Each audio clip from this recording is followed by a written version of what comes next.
മോദി ഭരിക്കുന്ന കേന്ദ്രത്തിന് 8ന്റെ പണി കൊടുത്ത് മുഖ്യ തെരഞ്ഞെടുപ്പ് കമ്മീഷൻ പുറത്തേക്ക്. ബി.ജെ.പിക്ക് വേണ്ടി പണിയെടുത്തും മടുത്തു. ഇനി വയ്യ എന്ന മട്ടിൽ ഈ രാജ്യത്തിന്റെ മുഖ്യ തെരഞ്ഞെടുപ്പ് കമ്മീഷണർ രാജീവ് കുമാർ പടിയിറങ്ങുകയാണ്. അതിനുശേഷം രാജീവ് കുമാർ ഞെട്ടിക്കുന്ന ഒരു പ്രഖ്യാപനം നടത്തി. അത് ഇനി അങ്ങോട്ട് ചെയ്ത പാപത്തിന്റെ കറ കളയാനായി 5 മാസം ധ്യാനത്തിൽ ഇരിക്കുമെന്നാണ്. ശേഷമുള്ള ജീവിതം ജീവകാരുണ്യ പ്രവർത്തനങ്ങൾക്കായി മാറ്റിവെക്കുകയാണ് എന്നും പറഞ്ഞു.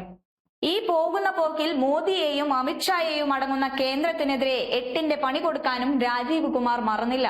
അതായത് ഡൽഹി തെരഞ്ഞെടുപ്പ് പ്രഖ്യാപനത്തിന് പിന്നാലെ കേന്ദ്രത്തിന് കനത്ത താക്കീതാണ് കമ്മീഷൻ നൽകിയിരിക്കുന്നത്. തെരഞ്ഞെടുപ്പ് പ്രഖ്യാപിച്ച സ്ഥിതിക്ക് കേന്ദ്ര ബജറ്റ് ഡൽഹിക്ക് വേണ്ടിയുള്ള പ്രത്യേക പ്രഖ്യാപനങ്ങൾ ഉണ്ടാവാൻ പാടില്ല. ഇക്കാര്യം ചൂണ്ടിക്കാട്ടി കേന്ദ്ര സർക്കാരിന് ഇന്ന് തന്നെ കത്ത് നൽകും. പ്രഖ്യാപനങ്ങൾ തെരഞ്ഞെടുപ്പിന് ശേഷം മതിയെന്നും തെരഞ്ഞെടുപ്പ് കമ്മീഷൻ വ്യക്തമാക്കി. പൊതുവിൽ തെരഞ്ഞെടുപ്പ് പ്രഖ്യാപിക്കുന്ന സംസ്ഥാനങ്ങളെ തെരഞ്ഞുപിടിച്ച് വമ്പൻ പ്രഖ്യാപനങ്ങൾ നടത്തുന്നത് ബി.ജെ.പിയുടെ സ്ഥിരം കലാപരിപാടിയാണ്.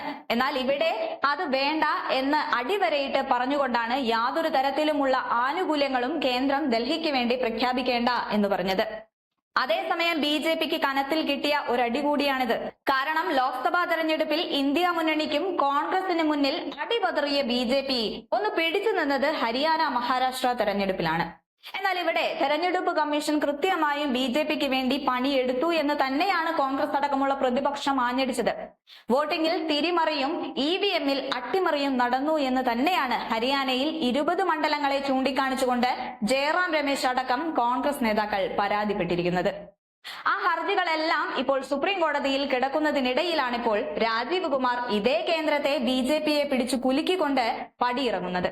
അതുപോലെ തന്നെ പ്രിയങ്ക ഗാന്ധിയെയും ഡൽഹി മുഖ്യമന്ത്രി അതിഷിക്കുമെതിരെ ഡൽഹിയിലെ ബി.ജെ.പി സ്ഥാനാർത്ഥി സ്ത്രീത്വത്തെ അപമാനിക്കുന്ന തരത്തിൽ വഴിവിട്ട പ്രയോഗങ്ങൾ നടത്തിയതിനെതിരെയും തെരഞ്ഞെടുപ്പ് കമ്മീഷൻ ആഞ്ഞടിക്കുകയും ചെയ്തുകൊണ്ടാണ് ഇനിയും ബി.ജെ.പിക്ക് വേണ്ടി പണിയെടുക്കാൻ വയ്യ എന്ന് വ്യക്തമാക്കിക്കൊണ്ട് രാജീവ് കുമാർ പടിയിറങ്ങുന്നത്.